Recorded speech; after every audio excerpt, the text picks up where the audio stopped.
The District, Season 1, Chapter 6, Old Friends. Patricia shares a little of Spenstone history with Isabel, and a brief, almost accidental comment about 5 years ago lingers a little longer than Patricia probably intended. What does it mean when someone says they go way back with another person?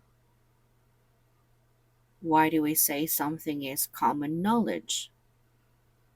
And how does the phrase I mean function as a natural filler in spoken English?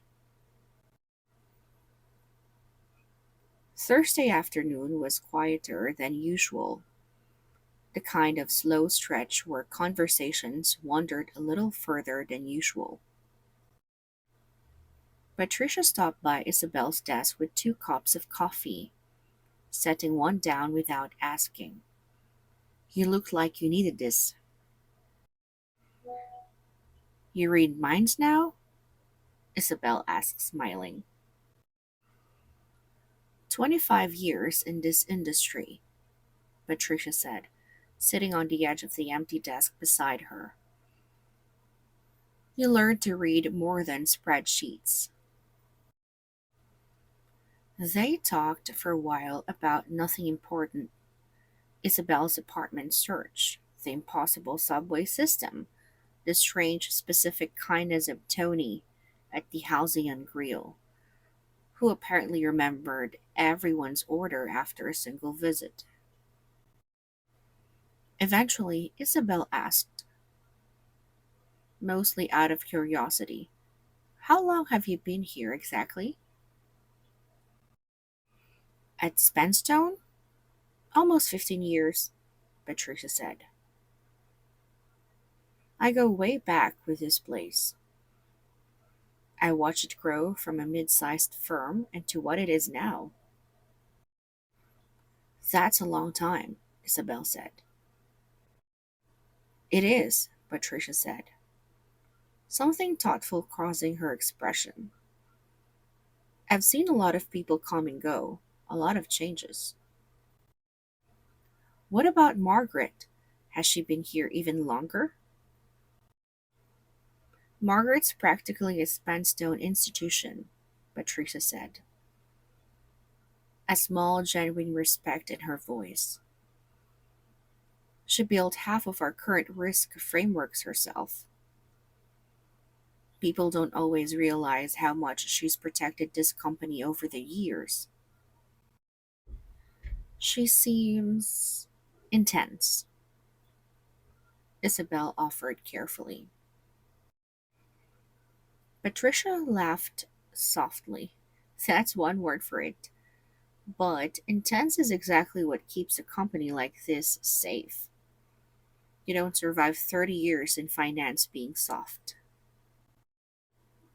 Isabel nodded, filing that away. Things were different 5 years ago, though, Patricia added, almost to herself, her gaze drifting briefly towards Margaret's office. Before the restructuring, before a lot of things, honestly.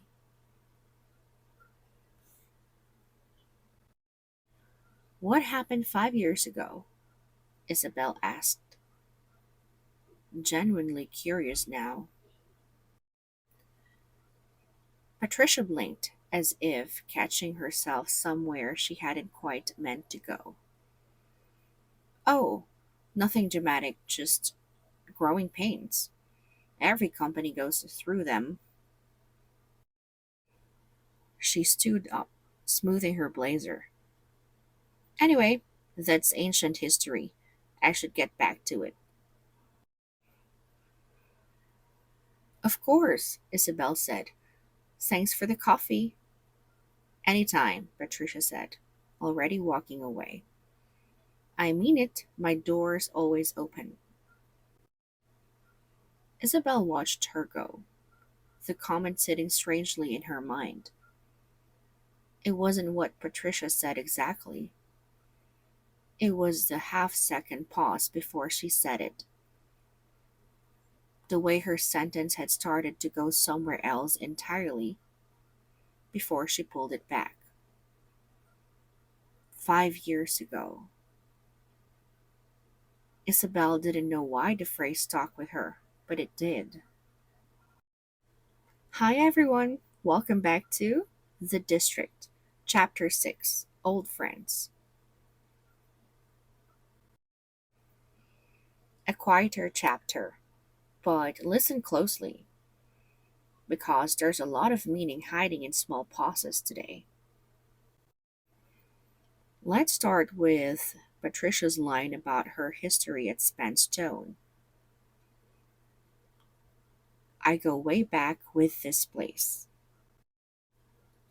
To go way back with someone or something means to have known them or been connected to them for a very long time. It's a warm, familiar expression often used about old friendships or long histories. We go way back. We met in college. Or I go way back with this company almost 15 years. It's a lovely casual way of expressing depth of history. Now let's look at something Patricia says about Margaret. Margaret's practically a Spenstone institution. Here, institution isn't being used in its literal sense, like a bank or a university. Instead, it's used metaphorically to describe a person who is so deeply associated with a place that they almost feel like a permanent, defining feature of it. He's an institution at this company. He's been here since the beginning. It's a respectful, slightly admiring way to describe someone's long standing presence and importance somewhere. Grammar wise, let's pause on this sentence. You don't survive 30 years in finance being soft.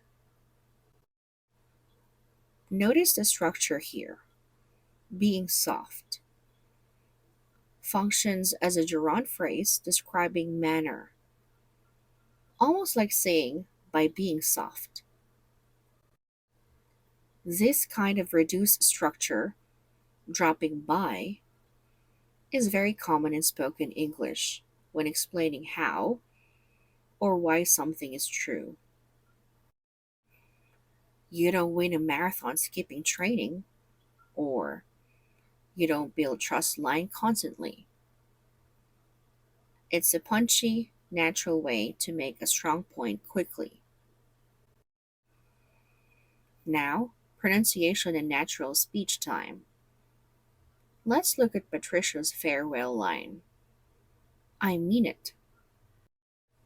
This phrase, I mean, is used constantly throughout natural spoken English, sometimes as a genuine clarification, but very often simply as a filler, a small verbal pause that buys the speaker a moment to think or to add emphasis. You'll hear, I mean, inserted into casual conversation extremely often. I mean, it's not a big deal, but, or, I mean, technically, yes. Recognizing I mean as natural filler rather than always literal meaning helps enormously with real life listening comprehension. Let's go back to something said earlier in the chapter. That's common knowledge. Although this exact phrase doesn't appear directly in Patricia's words today, the concept absolutely applies to how she describes Margaret's reputation. Something being common knowledge means that it's widely known by most people, not a secret or special insight. It's common knowledge that the merger happened last year, or everyone knows that. It's common knowledge. It's a useful phrase for describing shared, general awareness within a group or workplace. And finally, let's notice the most important moment of the whole chapter, grammatically and emotionally. Things were different 5 years ago, though. This uses past simple, were, to describe a state that existed at a specific point in the past, contrasted clearly with the present using the word though. This small grammar word though, placed at the end of a sentence like this, softly signals contrast or a slight contradiction to what was just said.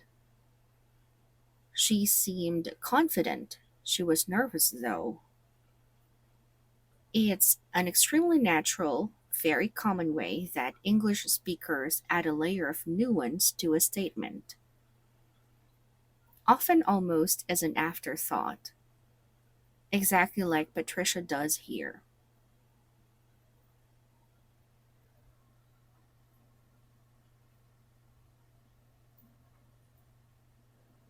That's our lesson for chapter 6. We covered the expression go way back, the metaphorical use of institution to describe a long standing person, the reduced grammar structure dropping by before a gerund, the natural filler phrase I mean, the expression common knowledge, and the soft contrastive use of though at the end of a sentence.